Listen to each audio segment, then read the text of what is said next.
Yeah, thank you for that. I wanted to also ask you, being that you're a heavyweight trainer, you have a great insight into heavyweight boxing. Just list for me, give me some, who do you think is top 5 best heavyweights of all time? And why? Let me know why as well. Muhammad Ali. Muhammad Ali is the greatest heavyweight of all time. Now, I have to say that because of the opposition. Ali fought them all. He didn't duck anybody. I mean, he got ready to fight George Foreman, and Howard Cosell was saying, Muhammad, you shouldn't fight George Foreman. This boy is young, he's strong, he's this and he's that. And they had old heavyweight named Turnbull was Ali's sparring partner, and he was also George Foreman's sparring partner. So Ali had a meeting and said, look, tell me something about what you learned from George. Oh, Muhammad, George is strong, and he hits you this, and he runs up the hill with bricks and stuff and all this. So Ali said, So Bundini Brown said, get him out of camp, he's a double agent. Ali said, no, I want to be right here, and I want you to get a ringside to fight. I'm going to show you. So Ali fought them all. There's 2 fighters that I know in the world. The opposition was great, and that was my heavyweights, and that was Ali and Evander Holyfield. Look at their records.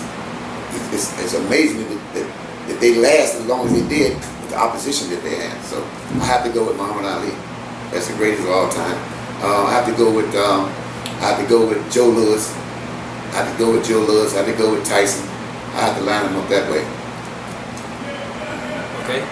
What about maybe a guy like Larry Holmes? Larry Holmes is a great fighter. The thing with Larry Holmes is he come right behind Muhammad Ali. So he still was fighting in the shadow of Muhammad Ali. But Larry Holmes was a great fighter. He was a great fighter. He was, now, you match a young Tyson against a young Larry Holmes, then I got Tyson winning. I got him winning the fight, but it'd been a hell of a fight though. So it's, but he was a great heavyweight. You ain't got no bananas in here, Stacey stash? No, he was a great heavyweight. Yeah, it was. I know you talked highly of a guy like Vitaly Klitschko, and you were telling me you rated him really highly, Vitaly Klitschko. Well, Vitaly Klitschko is probably the second smartest heavyweight ever been in the ring. Vitaly has a specialty. He has a sight, and he has a psychic, and he can see things. He can see things, and he can do things, and he can do almost anything in the ring. If you notice him, you watch him real close, he has 2 or 3 different types of jabs. It's like I was telling you, Joshua had 1 type of jab. Yeah. Okay. He has 2 or 3 different types of jabs. Okay. He has 2 or 3 different types of right hands. Okay. He can go to the body. He also could do something that most heavyweights can't do. He could fight backing up. The only heavyweight I saw that really could fight backing up was Muhammad Ali. That this kid, Vitaly, can fight backing up. If you look at his knockout ratio, you look at his fights, he only lost 2 fights, and those were due to a headbutt and a dislocated shoulder, and he was winning the fight. Even against a headbutt came against Lennox Lewis. But he was winning the fight, so he stopped the fight because the blood was coming out of his eye.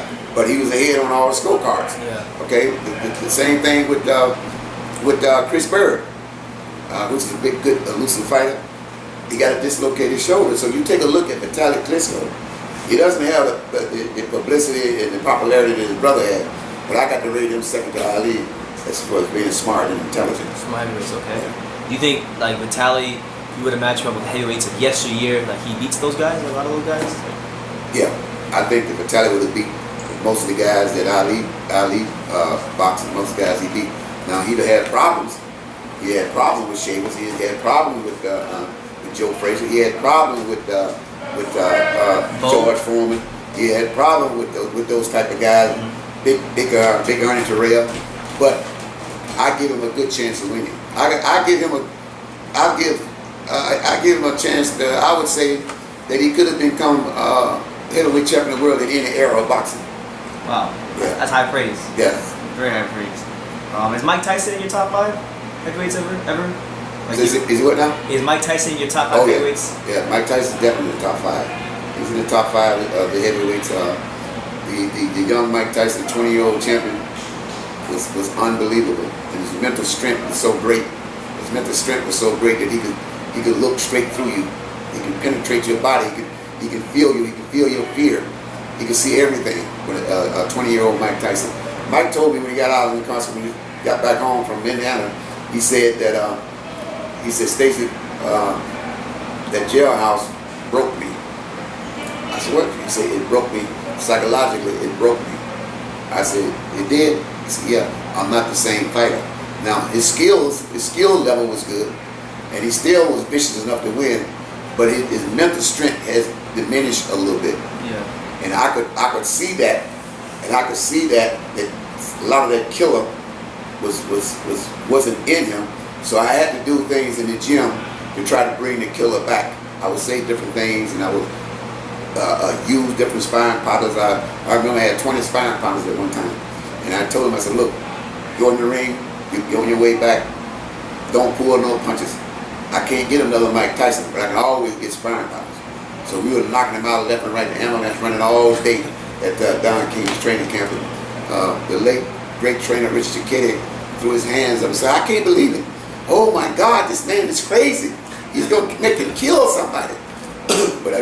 but that was to help bring him back. And I would quote certain things to him about boxing. A lot of things that, certain things like what Jack Johnson would say. And, you know, might get irritated during interviews a lot of times. And he would tear up the equipment and throw cameras everywhere. And then I would say, he said, well, you know, I get tired of it. They want me to do this and want me to do that. I said, look, I wrapped his hand. I said, listen, you know what your job is? He said, what's that, Stacey? I said, your job is to drive pretty cars, fuck pretty women, keep a pocket full of spending money, and knock out motherfuckers. That's all you're supposed to do right now. Now, when you finish and retire, you can do all this other stuff. But that's your job. I said, that's what the great Jack Johnson said. All right? That's what Jack Johnson, he said, he sure did, didn't he? I said, that's your job. That was Jack Johnson's job. He knew what he was supposed to do. Yeah. And he's the first one to quote that. So, it was, you know, different things. So, but anyway, he come back, he won some championships. He did great. He's doing great in life now. Yeah, it seems like he's in a lot more happier state.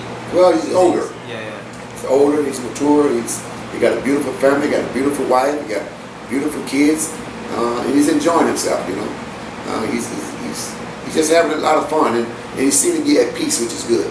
Yeah, it's very hard to live. It's very hard to live on that circuit that he was on at the top like that. Everybody pulling and grabbing and trying to use you and lying on you and all this kind of stuff. So it's very hard. So he's calmed down a little bit, but that's what made him great, though. Yeah, absolutely. So, Ali, Holmes, Joe Louis, Mike Tyson, Vitaly Klitschko. Those are your top 5 heavyweights. Those are your top. Okay. All right. So there's that.